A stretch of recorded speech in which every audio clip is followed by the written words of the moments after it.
Why do I train? Simple. It makes me happy. I train because it makes me happy.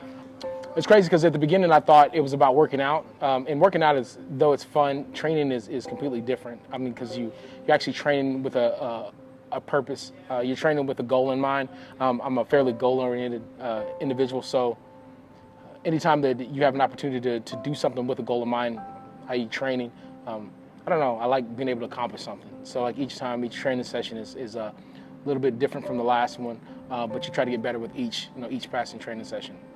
I've always kind of been into training in some respects, just because, I mean, I'm a Texas kid, so I grew up playing, football, running track, playing baseball. So, and even when we thought we were just working out because Coach said so, I mean, we had no idea that we were actually being led to some form of formal training.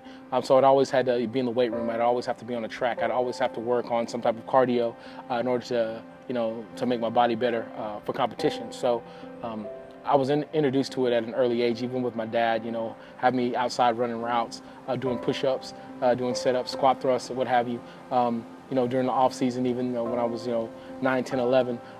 And when I got introduced to the weight room in 7th grade, I was so much stronger than all the other kids.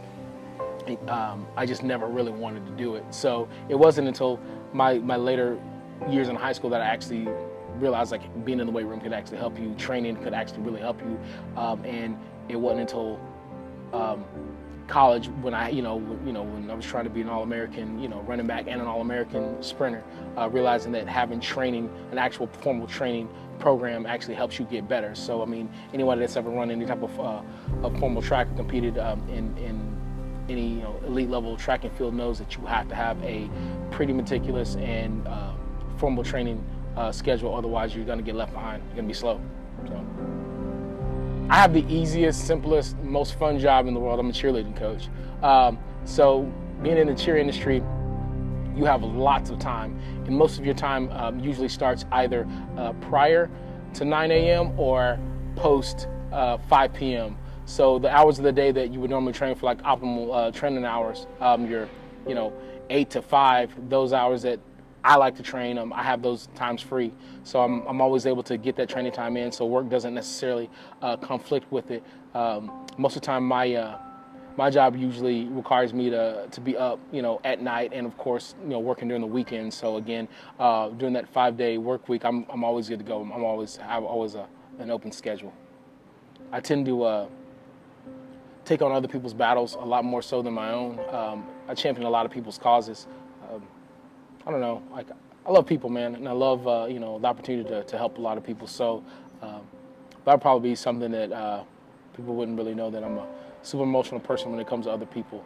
I'm in it to have fun. I mean, competition is awesome, man, but at the end of the day, if you can't have fun with what you're doing, why do it? If you can't do something positive with what you're doing, why do it? So when I compete, in the back of my head, I'm always thinking of how much fun it is. Because the hard part for me is the training sessions.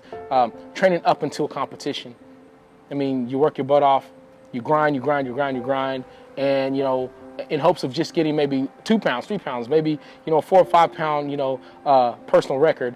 But at the end of the day, if that ends up being the difference that you need in order to get the win, that's awesome. But at the once you get to competition, it's all about, for me, it's all about the execution of what you've done working up until that point. And just having fun. So for me, it's just like, this is a chance for me to show all the work that I've put forth, and just kind of represent, the hard work and the dedication that I've had up to that point. So it's, I don't know, man. I mean, if you've ever seen me compete, I do it with a smile on my face. Never stop smiling, never stop grinning, never stop laughing, never stop trying to have a good time. I mean, because, I don't know, man, it's competition, it's lifting. That's it. It's not like it's like something, it's not like, I'm not going to live or die from it. You know what I mean? Like it's a cool part of my life, but it's not my life. You know what I mean? So I would like to think of it as an awesome, positive, fun part of my life. So why not have fun with something fun that you're doing? Like, why change the formula? And I feel like a lot of people end up missing the boat. They have fun working up to the point of competition. When they get to competition, your whole mental approach to it completely changes. I mean, it's cool to have a dog-eat-dog gutter mentality once you go into competition, but you still have to have in the back of your mind, this is fun, and if you're not having fun, bro, why do it? like for real. There's so much other stuff in life that, you know, that you have to be uber serious about. Competing, lifting weights, nah, it's fun, bro. It's about to be fun.